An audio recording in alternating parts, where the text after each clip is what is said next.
different kind of video for you today. Thought it'd be nice just to get outdoors and share some thoughts on the market. I'll also go through some charts, but you know, as we kind of wind up 2024, I thought it'd be good to do a recap. What we were thinking about at the start of the year, or at least what we're anticipating, was the everything bull market. Now I'm going to share some thoughts with where I think 2025 is going as well in this video. But before that, I thought it'd be worthwhile doing a recap on what the different asset classes have done.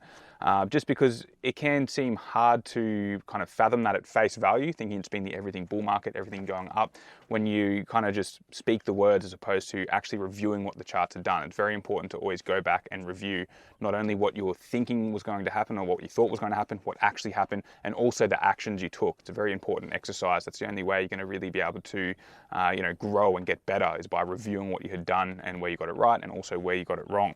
But just as a recap, in terms of the everything bull market, 2024, what has actually been, stock markets, at least the S&P 500, I've just got some notes here which I'll read off as I go through, just so I can get the data right for you guys.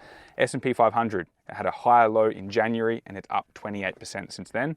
Gold bottomed in January, double bottomed in February, up 32%. Percentages might be a little bit different by the time you're watching this video, but just broadly speaking, spot me a couple of percent. Altcoins bottomed in January, double bottomed in August, and they're still up 150%. Bitcoin bottomed in January, up roughly 150% from its low, the same as alts, very interestingly.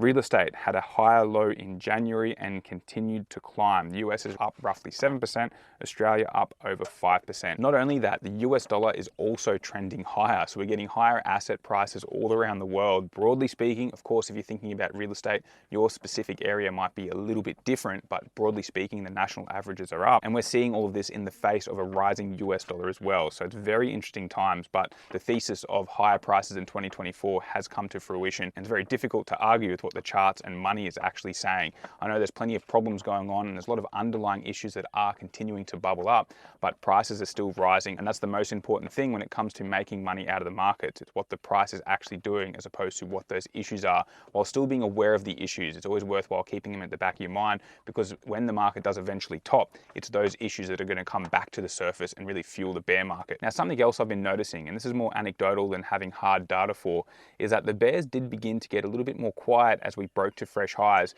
but there's been a bit of a shift away from major bear markets, at least broadly speaking, and more so a shift towards trying to pick the top. I've noticed that a lot online right now. So I think really noticing where the attention is going to be important. And that's one of the reasons why I think there's still further to go. A lot of people are trying to pick the top as opposed to just continuing to ride the trends. We haven't had any major breakdowns across basically any asset class. So while the top will eventually come about, it's not going to come about until we actually start to see breakdowns and money flowing out of the market in a much larger way. Now, one of the reasons why I still believe we have further to go in the overall cycle, and this goes for all major asset classes except maybe the US dollar, is time. We haven't yet culminated some very important major time frames. Short-term time frames, we've been seeing really good peaks and troughs throughout the year. I've also tied that in with the Elliott wave analysis when it comes to market structure, but the major time frames have not come to an end yet, which would suggest there's still further to go.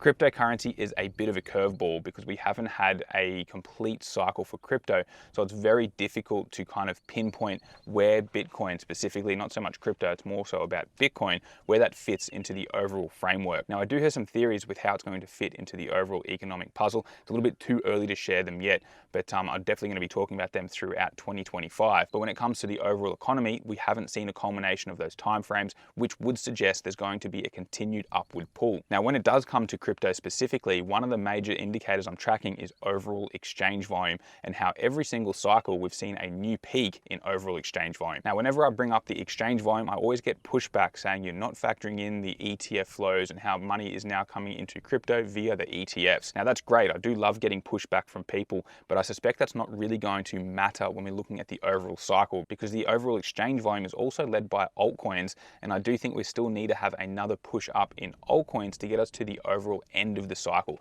Now, of course, that could be completely wrong, and there are some signs to suggest it's just going to be a Bitcoin bull market and alts may peter out. But when it comes to the historical data, and granted, we don't have a lot of cycles to work off, we've always seen that new peak in exchange volume, and altcoins have historically run harder after Bitcoin has put a top in. So that is still something I am watching, and I do suspect that volume will go over the top, led by the altcoins getting that big injection of cash. Now, all of this has a contingency that we don't see major breakdowns on the macro timeframes and the stuff that I've shared with you on the channel many times. If we do start to see a breakdown of major tops and continued price action beneath those levels, then there is a chance that the top is already in. Now, I don't think that's going to be happening, but you always need invalidation levels, and you can never become too dogmatic in your view on the market, because when you do, that is the time that you will get wrecked. But just to bring this back to the exchange volume, we don't yet have that signal to suggest a top is in, because we haven't put in new highs. Now, volume has pushed up higher than the November 2021 peak, so it is interesting to see that play out, but we're still hovering around that $100 billion per day. We don't have any macro downtrends in that exchange volume chart yet, so that will be another indication of how fast or slow this market will be moving, and this is of course something I'll continue to track for you guys in 2025. Now, I've already stated that I believe we have longer to go in the overall economic cycle because of the time frames which have not yet culminated,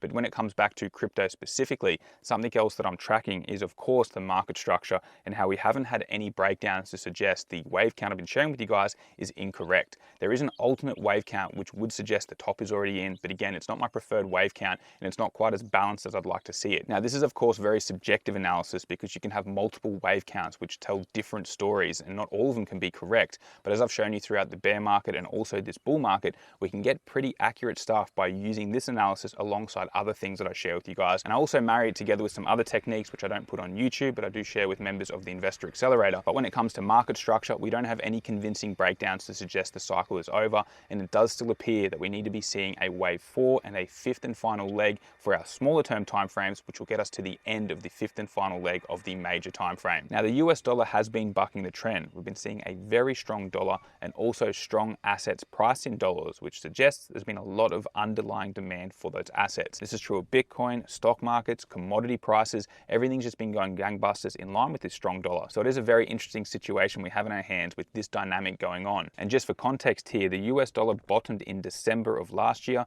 It double bottomed 9 months later, and since then it's up over 8% in 3 months. Now, 8% may not sound like much, but when it comes to traditional currencies, that's quite a big gain. Now, because of where the dollar currently sits, right around a major resistance area, which has been holding the market down so far, the short-term trends do remain up, and it does look like we're going to be breaking that resistance. So I think there could be another major push up in the US dollar, which will test its current cycle high from 2022. Now, if we see something like that play out and we don't have that underlying demand in other assets, that could really send some shockwaves through the market, which will send those prices lower. Now, the thing to note here, there may not necessarily be an oversupply in those other assets. It could just be the US dollar effect taking hold. So if we do see those prices come down in, say, the first quarter of 2025 and this dollar shoot up, that's going to shock a lot of people. And I do think the bears are going to come back out of the woodwork and start calling for a financial Armageddon again. Now, of course, that's pure speculation and that may not happen. But if we start to break this resistance in the US dollar, then look out for a bigger correction in these other asset classes. Now, to bring this back to crypto, or more accurately Bitcoin, because that's what it's all about, most crypto is complete garbage and doesn't really have any real use case. And I'm sorry if I offended you in your favorite project, but you just have to look at the historical significance of crypto. And we've had many years to try and establish something which is actually useful for the wider population, and really nothing has stood the test of time. But the challenge, once again, like I said earlier in the video, is that we don't have a complete cycle, so it's hard to know where this piece of the puzzle fits into the overall picture. Now, there's actually a chance that Bitcoin tops out before the rest of the economy, and that's going to really sucker a lot of people into the market at a terrible time when it comes to cryptocurrency, because if other asset classes are doing well and we start to see some major complacency bounces in Bitcoin and crypto, a lot of new money will come into crypto at the worst possible time, only to see prices get decimated. Now, again, this is just a theory and there's nothing to confirm this yet. I'm just thinking about what could happen when it comes to cryptocurrency or Bitcoin's picture in the overall economic cycle. So while these are just some general thoughts and we don't have any major breakdowns yet, I do think there is a chance that Bitcoin will top out before everything else. But I will come back to this theory throughout 2025, and remember that the charts come first, and we'll likely be seeing breakdowns in major support and lower highs, which are going to be confirming these theories. And we don't have any of that yet because prices are still holding up above major support and the market structure is still suggesting higher prices. We really just have to be prepared for anything because we have been in a major bull market for well over a decade. That's really easy to forget because we've had some bear markets throughout or some recessions throughout, but they've been very mild. We've not seen a major bear market for, again, well over a decade since the GFC. So things are really heating up, and I do suspect we have higher to go. But for me, going into this very late stage of the overall cycle, it's about playing really good defense. Now, in terms of these theories and thoughts on the market, I really just want to get through Q1 of 2025 and maybe just into Q2. Q1 of 2025, I think we're going to be getting some really good indicators on how the rest of the cycle is going to play out into the peak. So once we get through these next few months, the picture is going to be a little bit clearer. At least that's what I'm anticipating. So I'll have more on that for you guys as we do get into 2025. And finally, I want to take this opportunity to thank you guys for your viewership and support throughout 2024. You guys allow me to share what I've loved doing and what I've been doing for around 20 years now, actually, since I took my first trade, but more actively for around 15 years when I did take it full time. Trading, investing, and learning about the markets really is a lifelong pursuit. There's always something new to learn, and I'm always learning something new every year as well. And you guys tuning in on every single video, at least for some of you, allow me to continue sharing that with you. And it's just been an absolute blast throughout this year, and I'm looking forward to an even bigger 2025. So I will leave it at that. I wish you guys all the very best for 2025 and beyond. I may even get another video out or two before we get to the new year, but just in case I don't, thank you guys once again, wishing you more health, wealth, and happiness. And until next time, I'll catch you then.